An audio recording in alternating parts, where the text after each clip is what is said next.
Welcome to our channel. ఈ మధ్య కాలంలో అండి నరాల బాధిత ప్రాబ్లమ్ అంటే నెర్వ్ వీక్‌నెస్. ఈ ప్రాబ్లమ్ చాలామంది ఫేస్ చేస్తా ఉన్నారు.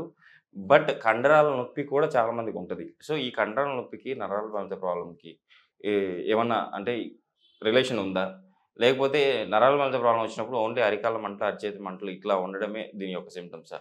ఈ విషయాలను తెలియజేయడానికి మనతో పాటు ఉన్నారు ఎండీ ఆయుర్వేద డాక్టర్ సిస్టర్ చల్లా గారు. సో, మేడం ద్వారానే ఈ విషయాలను తెలుసుకుందాం. నమస్తే మ్యామ్. నమస్తే అండి. మేడం, నరాల బాధిత అంటే అరికాళ్ళ మంటలు, అరచేతుల మంటలు. ఈ ఒకటేనా దీనికి లక్షణాలు? ఆహ్, దీంతో పాటు ఇంకేమన్నా ఉంటాయా?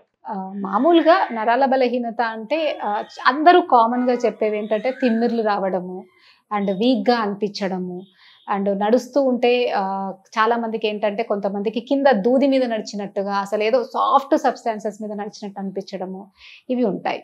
అండ్ కొంతమందిలో అయితే తొందరగా అలసిపోతూ ఉంటారు. వాళ్ళేంటనంటే ఎక్కువ పని చేయలేరనమాట. కొంచెం పని చేయగానే వాళ్ళకి మొత్తం కాళ్ళు, చేతులు లాగిన ఫీలింగ్ అనేది ఉంటూ ఉంటది. Okay so, ma'am. దాంట్లో గూడా మనం నరాల బలహీనత అని చెప్తూ ఉంటాం. మేడం, కండరాల నొప్పులు వచ్చిన వాళ్ళు కూడా మాకు నరాల బాధిత ప్రాబ్లమ్ ఉందేమో అని చెప్పి ఫీల్ అవుతుంటారు. దీనికి దానికి ఏమన్నా తేడా. రిలేషన్ ఉందంటారా? నార్మల్‌గా మనకి మజిల్ పెయిన్ వేరు, నరాలకి సంబంధించిన పెయిన్ వేరు. నార్మల్‌గా మనకి తిమ్మిరి రావడము, తల కింద ఇట్లా చేయి పెట్టుకుంటే మొత్తం తిమ్మిరిలాగా అనిపించడము, ఇది నరాలకి సంబంధించినటువంటి ప్రాబ్లమ్‌లో ఎక్కువగా చూస్తూ ఉంటాం. సివియర్ పెయిన్ రావడము అండ్ అట్లా పట్టుకుంటే అసలు మనం టచ్ చేయలేనంత పెయిన్ వస్తుంటది కదా! అది ఎక్కువగా కండరాలకి సంబంధించినటువంటి పెయిన్‌గా మనం డిఫరెన్షియేట్ చేసుకోవచ్చు. మజిల్ ఏక్ అంటాం కదా! సో, ఆ మజిల్ అనేది అసలు మనల్ని ముట్టుకోనియనంత ఎక్కువ పెయిన్ ఉండడం దాన్ని మనకి ఎక్కువ శాతం మజిల్ పెయిన్స్‌లో మనం చూస్తూ ఉంటాం. ఓకే. అక్కడ మళ్ళీ ఆ మజిల్ ఇన్‌ఫ్లేమ్ అయితుంటది కొన్ని సార్లు. ఓకే. మీరు పేషెంట్స్ చెప్తూ ఉంటారనమాట. మేడం నాకిక్కడ ఇది వాసింది. సో, ఇక్కడ బాగా వేడిగా అనిపిస్తుంది.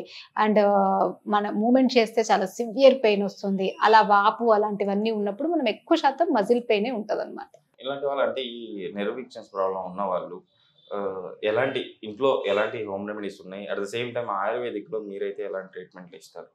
మామూలుగా ఆయుర్వేదిక్‌లో నరాలని మనము వాతం కింద తీసుకుంటాం. అంటే నరాలకి సంబంధించినటువంటి ఫార్మేషన్ కావచ్చు, నరాలకి సంబంధించిన ప్రాబ్లమ్స్ కావచ్చు. దీంట్లో మనం వాతాన్ని ట్రీట్ చేస్తే దానికి సంబంధించిన సమస్యలన్నీ పోతాయి. అయితే ఓకే. ఆయుర్వేదిక్‌లో వాతాన్ని ట్రీట్ చేయడానికి ఆయిల్ ది బెస్ట్ అంటారు.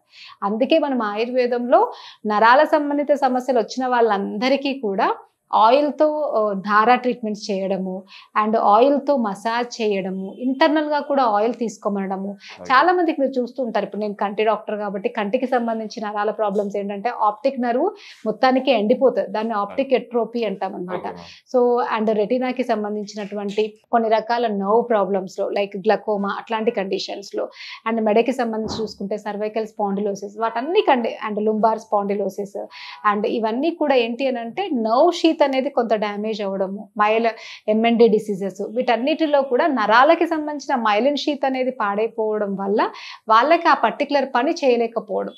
అంటే ఇప్పుడు సర్వైకల్ స్పాండిలోసిస్‌లో వాళ్ళకి అక్కడ ఉన్నటువంటి మెడకి సంబంధించిన నరాలు నొక్కుకుపోవడం వల్ల మెడ, చేతులు అన్నీ కూడా వీక్ అయిపోయి సరిగ్గా పని చేయలేకపోవడం.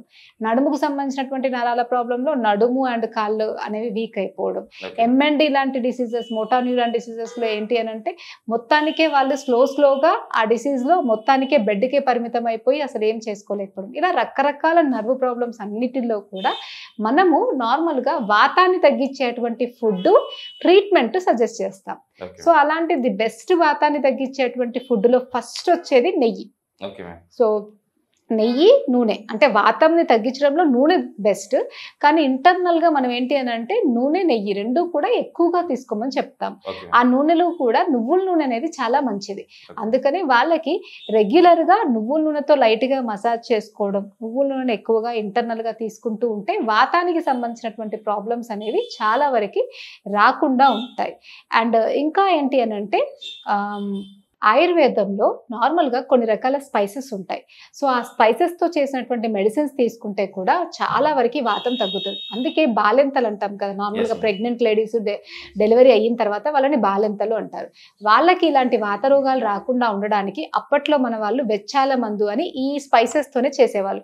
లైక్ బిర్యానీ ఆకు కావచ్చు, శొంఠి, పిప్పళ్ళు, మిరియాలు, అండ్ నార్మల్‌గా మనం వేసేటువంటి మరాఠీ మొగ్గ, జాజికాయ, జాపత్రి, ఓకే. లవంగాలు ఇయన్నీ అన్ని స్పైసెస్ నరాలని ది బెస్ట్గా స్టిమ్యులేట్ చేస్తాయి. మీరు యూట్యూబ్లో చూస్తుంటారు, నరాలకి ఈ టానిక్ బాగా పనిచేస్తుంది ఇవి.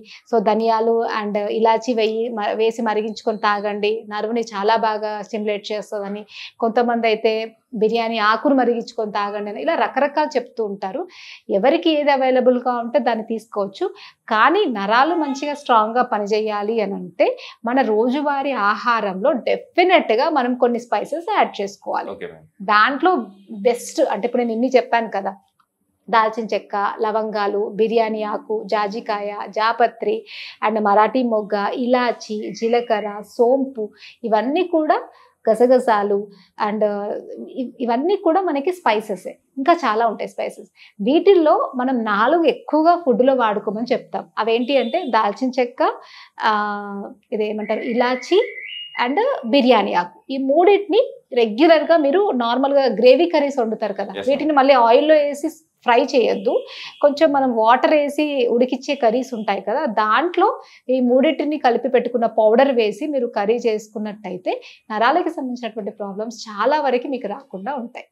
ఇన్ కేస్ డయాబెటిక్ పేషెంట్లకు కూడా ఈ అరకాల మంటలు ఇట్లాంటివి వస్తూ ఉంటాయి. ఇన్ కేస్ అలాంటి వాళ్ళు ఈ నెర్వ్ ప్రాబ్లం ఉన్న వాళ్ళు, నెర్వ్ వీక్నెస్ ఉన్న వాళ్ళు మీ దగ్గరికి వస్తే ఆయుర్వేదంలో మీరు ఎలాంటి ట్రీట్మెంట్ ఇస్తారు? డయాబెటిక్ వాళ్ళకి వచ్చేదాన్ని డయాబెటిక్ న్యూరోపతి అంటూ ఉంటాం. సో వాళ్ళకి ఏంటి అని అంటే రక్తంలో పెరిగిన షుగర్స్ వల్ల ఆ రక్తం యొక్క క్వాంటిటీలో తేడా, అంటే దాని స్పెసిఫిక్ గ్రావిటీ అండ్ దాని యొక్క క్వాలిటీలో తేడా వల్ల అందాల్సినంత నరిష్మెంట్ అనేది నర్వ్ సెల్స్కి అందదన్నమాట. దానివల్ల స్లోగా నర్వ్స్ అనేవి పాడైపోతూ ఉంటాయి. సో ఆ కండిషన్లో మనం ఏంటి అంటే స్పెసిఫిక్గా రక్తం యొక్క క్వాలిటీ నార్మల్గా ఏంటంటే క్వాలిటీని, దాని యొక్క గుణాలను మనం పెంచడానికి లైక్ నిషాంలకి చూర్ణము, హరిద్రాది వటి, వాసాగుడుచ్చాది కషాయము, రజనీ పటోలియాది కషాయం, అలా కొన్ని రకాల స్పెసిఫిక్ కషాయ చూర్ణాలు, టాబ్లెట్స్ ఉంటాయన్నమాట. అవి ఇవ్వడం వల్ల రక్తంలో షుగర్ స్థాయిలు తగ్గడమే కాకుండా నరాలకి రక్త సరఫరా కూడా చాలా బాగా అవి అందేటట్టు చేస్తాయి. దానివల్ల స్లోగా వాళ్ళకి నరాలు అనేవి స్ట్రాంగ్గా అవడమే కాకుండా ఆ న్యూరోపతి ప్రాబ్లం కూడా చాలా బాగా తగ్గుతుంది. మేడం, ఇప్పుడు స్పైసెస్ మీరు ఇందాక చెప్పారు, స్పైసెస్ రెమెడీ లాగా చెప్పారు. ఇంట్లో మీరు ఆ స్పైసెస్ ఎక్కువగా ఇంట్లో దొరికే ఆ 3 స్పైసెస్ని రెగ్యులర్ కర్రీలో వేసుకుంటే మంచిగా, అంటే నెర్వ్ వీక్నెస్ రాకుండా ఉంటుంది అని చెప్పేసి. ఎక్కువగా తీసుకున్నా కూడా ప్రాబ్లమే కదా మేడం స్పైసెస్. సో ఎంత క్వాంటిటీలో తీసుకోవాలి అంటారు? నార్మల్గా మనం సెంట్ ఎంత స్ప్రే చేసుకుంటామండి, మొత్తం బాటిల్ అంతా స్ప్రే చేసుకోం కదా, జస్ట్ ఒక పఫ్ కొంచెం. అలాగే స్పైసెస్ కూడా అంతే, జస్ట్ ఫుడ్ అవుతూ ఉన్నప్పుడు ఒక 3 చిటికలు అట్లా వేస్తే ఆ ఫుడ్కి అంతా కావాల్సినటువంటి నరిష్మెంట్ మనకి మంచిగా అందుతుంది. స్పైసెస్ కూడా మన హెల్త్కి బాగా ఉపయోగపడతాయి. స్పైసెస్ అనేవి ఎక్కువగా వాడినట్టయితే గ్యాస్ట్రిక్ ప్రాబ్లమ్, అసిడిటీస్, బ్లోటింగ్ ఇవన్నీ వచ్చే ఛాన్సెస్ ఉంటాయి. కాబట్టి మినిమం జస్ట్ ఒక ½ కేజీ కర్రీ వండుకుంటున్నారంటే ఒక 3-4 చిటికలు వేస్తే సరిపోతుంది. నిజంగా మ్యామ్, ఈరోజు అయితే మన ఇంట్లో దొరికే స్పైసెస్తో మన నరాల ప్రాబ్లం ఎలా తగ్గించుకోవచ్చు, అట్ ద సేమ్ టైం ఆయుర్వేదిక్లో ఎలాంటి మెడిసిన్స్ ఉన్నాయి చాలా చక్కగా వివరించారు. కంపల్సరీ మన ప్రేక్షకులు దీన్ని గమనించి వాళ్ళైతే వాళ్ళ ప్రాబ్లమ్స్ బయటపడతారని చెప్పి ఆశిద్దాం. Thank you ma'am. సుమన్ టీవీలో మీ పర్సనల్ అండ్ బిజినెస్ ప్రమోషన్స్ కోసం కింది నెంబర్కి కాంటాక్ట్ చేయండి.